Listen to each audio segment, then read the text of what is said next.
Oh, Dad's whiskey. Guys, welcome back to Legally Whiskey. Today we're reviewing Silverthorn Reserve. So let's just talk about this for a little bit. What do you think about it?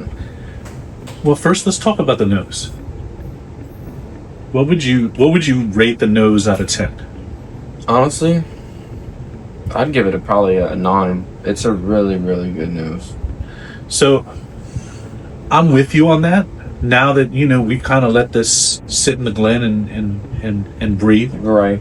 Would you say 10, 15 minutes? Yeah, it has. Yeah, definitely. So, but I mean, that's what you expect. I mean, you're supposed to do that with an older whiskey because I'm sure they didn't just let it sit out or do a jacuzzi like how Pursuit United does or anything else like that. Right. I would probably give the nose an 8. I think for me a 9's a little of a high score, but I definitely would give it a solid 8.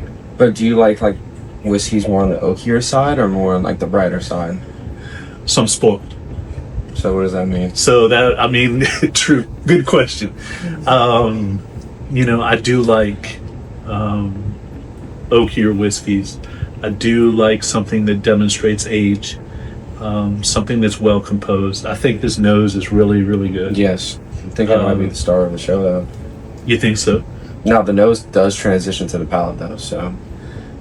So, take a sip.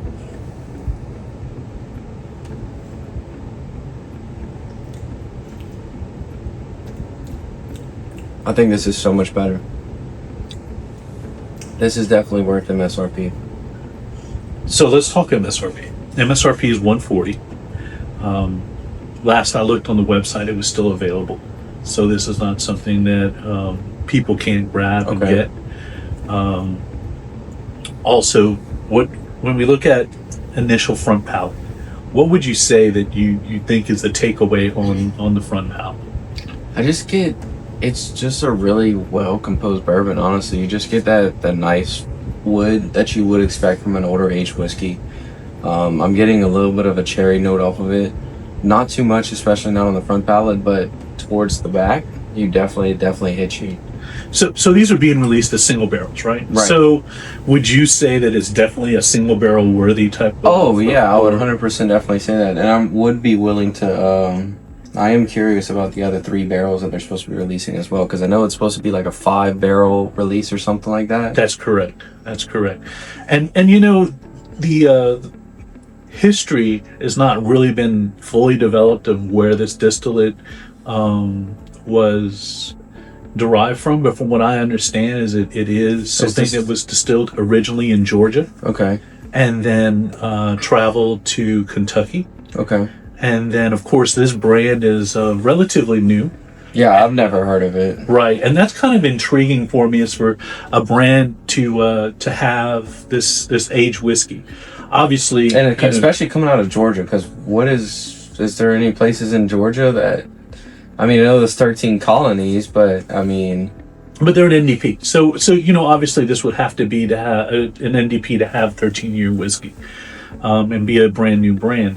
But with that being said, when you get the front palate, what would you say would be the top note that you get out of it? Just sweet oak. I'd have to agree. I think this really and then maybe a hint of vanilla. Yeah. But that oak, it's just so good. I love oak. So for me to get an oak off of, a sweet oak off of whiskey, it's really, really fantastic. So now let's talk about what people really want to know is, do you think this is something that you would want to buy, try at a bar first, or definitely pass? I would definitely not pass this bottle up. I would say I'm in between try before you buy and then buy. Just because, it depends on what kind of whiskey you like. If you like higher aged whiskey that you get the oakiness, or do you like a younger aged whiskey that has the brightness, the more caramel predominant, the more, fruit forward stuff. This is not a fruit forward bright whiskey. This is a dark, deep, rich whiskey. So you made my point. I have to agree that this is definitely something that if it was available at the bar, you would want to get it. Oh, yes. But for me personally, I have to say that this is definitely a buy. Just the experience that it provides, and you're not going to be blowing out your palate No. with too much proof. Nope. And it's only at 104 proof. I know some of the other batches, I think they said they released in between, 104 to 109. 107? So, yeah, something similar to that. Around that. So definitely keep this this bottle on your radar. Keep this brand on your radar. I believe that this is something that, as far as an NDP, that you definitely want to consider. And that was our review on this bottle. Cheers. This is Legally Whiskey.